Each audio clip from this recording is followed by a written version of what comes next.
Okay, I'm back to finish 1 John chapter 1. These are the last 3 verses. I will try to do this a little faster.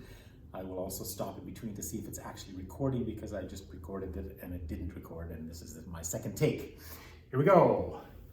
If we say, we've seen that before, this is the unaugmented, even though it looks the same form of apon, aorist of lego, and then subjunctive after on. If we say that sin not we have, if we say that we don't have sin, presumably meaning don't have any sin in our lives, meaning we don't sin, we never have sinned. So we're claiming some sort of sinless perfection. Presumably somebody in their community must have been claiming this, or else he wouldn't have addressed the situation. What John is now going to do is he's going to say this has enormous implications. To claim some sort of sinlessness, it's going to affect truth, it's going to affect integrity, it's going to affect agreeing or disagreeing with God, it's going to prevent us from experiencing God's faithfulness and justice, it's denying the gospel. So this is a really big deal for John, and we're going to see all the ways in which he counteracts this false claim to be sinless. If we say that we do not have sin, the first thing that happens is this happens.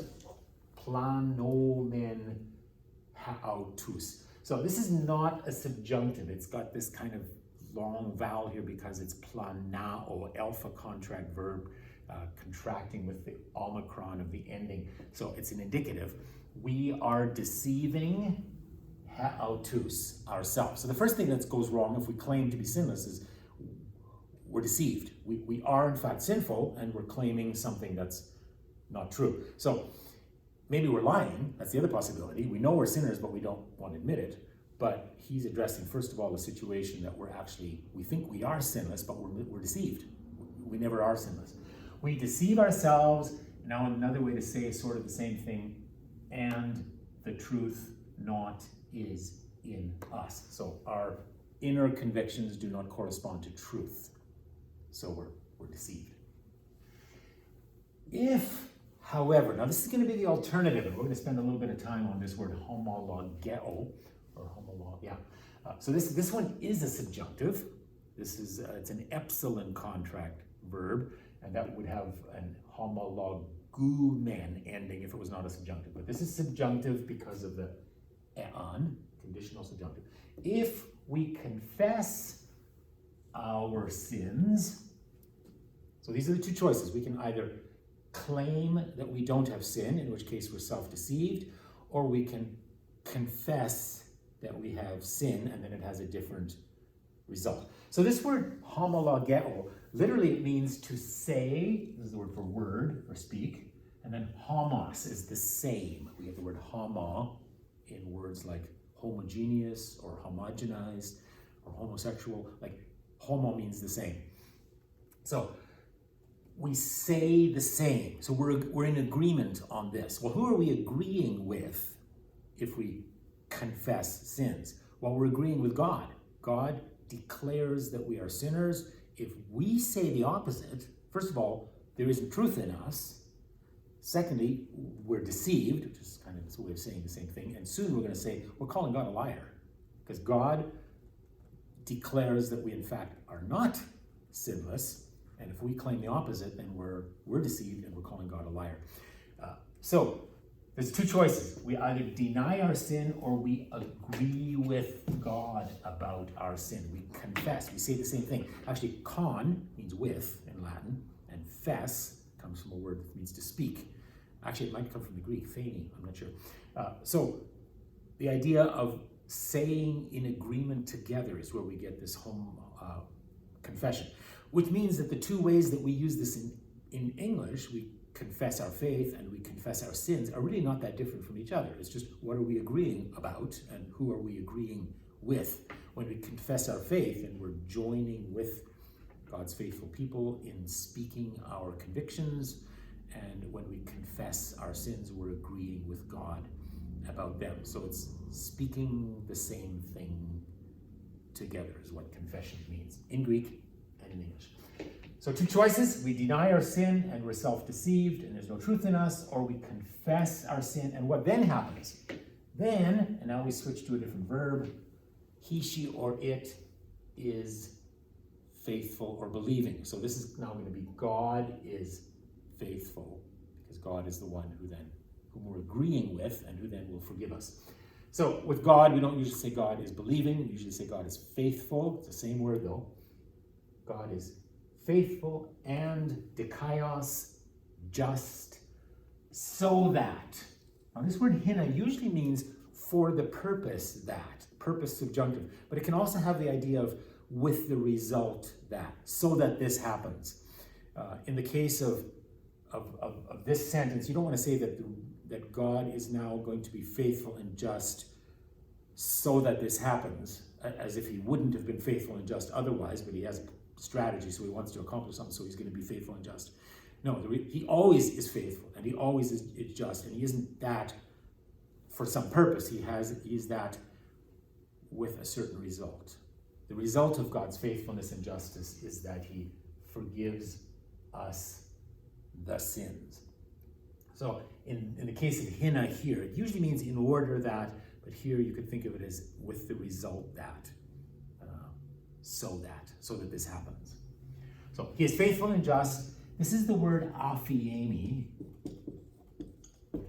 It's a me verb. We learned it in chapter 36, and it's a little bit hard to identify it because all this ending stuff, the stem is actually this, or maybe it's this, forget, and the S usually drops out and the E usually contracts. So it's hard to recognize unless you just see this af, and remember it comes from aphiemi, which means to let go, to dispense with, to forgive, something like that. With the result that he forgives, now we get two direct objects. One of them is in the dative and one's in the accusative. The things forgiven are these, the sins, and the ones, the people forgiven are these, that's us. So he forgives us, he forgives sins. Both are true. There's two different ways of having a direct object to the word forgive. It's the same as teach. I can teach you, and I can teach Greek, or I can teach you Greek. Like there's two direct objects. Here it's forgive us sins. In the case of this verb, that goes in the dative, that goes in the accusative. So when we confess, that's what opens the door to the forgiveness that God offers. God is faithful and just, and as a result, forgives our sins and also does this. So this is another verb after hina. Two results. One of the results is forgiveness. The other result is cleansing. Of course, they go together. Cleanses us from all unrighteousness. We saw this word earlier, unrighteousness. So all unrighteous from pasapan. If we say, now he's going to revert back to the verse 8. If we deny our sinfulness, then we're self-deceived. No truth in us. If we agree with God, we get forgiveness. Now he's going to go back to, and what is it? What happens if we deny it? If we say that not we have sinned, that's a perfect, so we have in the past sinned, and as a result are presently now in a condition of sinfulness. If we deny that, if we say it's not the case, we never have sinned, we're not sinners now. If we say we haven't sinned, we don't only deceive ourselves, we make God into a liar. We make him a liar. Now that's not quite literally what he means. He doesn't mean that we've now turned God into a liar. Unfortunately, God is now a liar. We don't have the capacity to turn God into a liar. God never will be a liar. But it's an expression to mean we make him out to be a liar. We speak in such a way that we're calling God a liar. Because he says the opposite. He says that we do sin. We better agree with God about this. Because if we don't, we're calling God a liar. We are not going to experience God's forgiveness. We're self-deceived.